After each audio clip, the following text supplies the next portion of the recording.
اپنے بھائیوں بہنوں کے ساتھ کھڑا ہونا ہے اور انشاءاللہ اس ملک کو ہم نے فلاح کی جانب لے کر جانا ہے. یہی ہماری سیاسی جدوجہد کا مقصد ہے، نصب العین ہے. اسی لیے عمران خان جیل میں ہیں. وہ کوئی ڈیل بالکل نہیں کریں گے. یہ بھول جائے جو کوئی یہ سمجھتا تھا کہ عمران خان کو جیل میں ڈال کر وہ ان سے کچھ حاصل کر لے گا. عمران خان ایک چٹان کی طرح کھڑے ہیں. میری پرسوں بھی ان سے ملاقات ہوئی، ہفتے والے دن پھر ان سے ملاقات ہوگی، اور وہ ہر دفعہ اسی بات کو دہراتے ہیں کہ میں آخری شخص ہوں گا جیل سے نکلنے والا. جب باقی تمام دوست میرے جیل سے باہر ہوں گے، جو سینکڑوں لوگ اس وقت پنجاب میں ہر جگہ جیلوں میں ہیں. یاسمین راشد صاحبہ 74 سال کی عمر میں کینسر سروائیور جیل میں ہیں، 600 سے زیادہ دن ان کو ہو گئے، اور باقی ہمارے تمام اسیران. تو کوئی ڈیل نہیں ہوگی.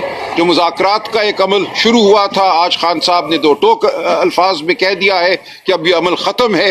ہم کسی کے ساتھ کمیٹی نہیں کھیلیں گے. اس ملک میں ظلم ہے، جبر ہے، اور ہم یہ نہیں ہونے دیں گے کہ اس ظلم اور جبر کو بلا کر ہم مسکرانا شروع ہو جائیں. جب تک ظلم اور جبر کا مداوع نہیں ہوتا، جب تک ہمارے شہداء کے خون کا حساب نہیں ہوتا، ہم کمیٹی نہیں کھیلیں گے. ہم یاد دلاتے رہیں گے جابر کو کہ وہ جابر ہے. ہم اس کے گریبان سے اپنا ہاتھ نہیں ہٹائیں گے. تو یہ عمران خان کا پیغام ہے، یہ ہماری سیاست ہے. ہم کوئی معذرت خواہانہ سیاست نہیں کر رہے، ہم دلیری کی سیاست کر رہے ہیں. ہم پاکستان کے عوام کی سیاست کر رہے ہیں، اور اس سب میں ہم اکٹھے ہیں. میں آپ کا شکر گزار ہوں، آپ کی ثابت قدمی کا شکر گزار ہوں، حلیم بھائی کا شکر گزار ہوں، سیکٹری صاحب کا، ہماری بہنوں کا شکر گزار ہوں کہ آپ ثابت قدم ہیں، آپ ڈٹے ہوئے ہیں، آپ کھڑے ہوئے ہیں. بہت شکریہ. سر میں چاہتا ہوں القادر کیس کو جس انداز میں آپ نے پوری قوم کو بتایا، اس شہر کو بھی بتائیے، چونکہ شہر کپتان کا ہے. یہ شہر ہمارے قائد کا شہر ہے اور کپتان اس کا جانشین ہے. تو یہ سننا چاہتے ہیں کراچی سے بھی کہ القادر کیس جس کو پھنسایا گیا کیا ہے. القادر کچھ بھی نہیں ہے، یہ ایک ڈھونگ ہے. یہ اسی طرح کا کیس ہے جیسے پہلے شرمناک کیس بنائے گئے، عدت کا معاملہ ہو یا سائفر کا ہو، یہ ختم ہو جائے گا بالآخر.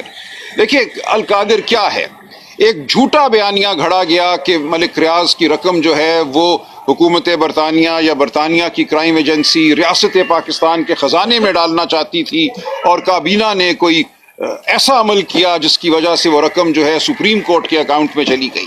یہ بالکل جھوٹا بیانیہ ہے، اور یہ اب ثابت ہو چکی ہے بات کہ حکومت پاکستان کا جو اس وقت کی حکومت تھی، کابینہ کا کوئی عمل دخل نہیں تھا اس تمام معاملے میں.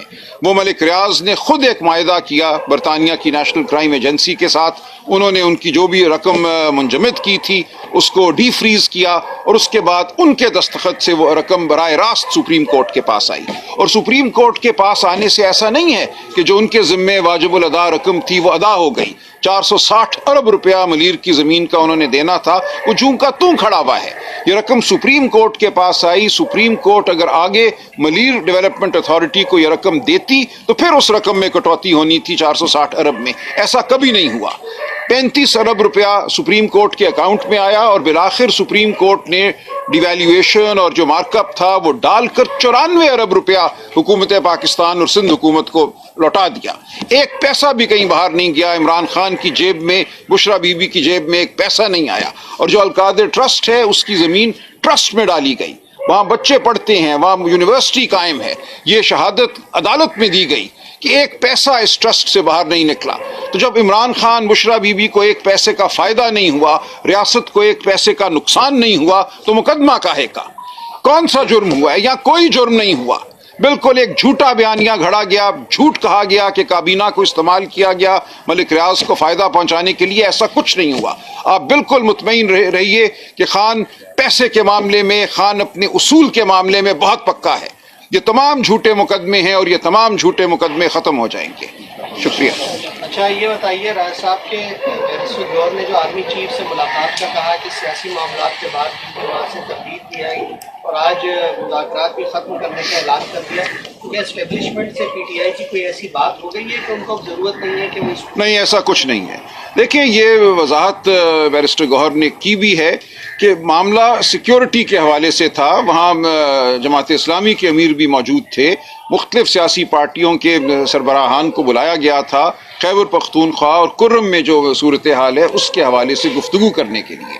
اب ظاہر ہے کسی بھی صوبے میں سیاسی استحکام کے بغیر سیکیورٹی ممکن نہیں ہے، معاشی ترقی ممکن نہیں ہے. اس حوالے سے سیاسی استحکام کی بات ہوئی، اس سے زیادہ کچھ نہیں.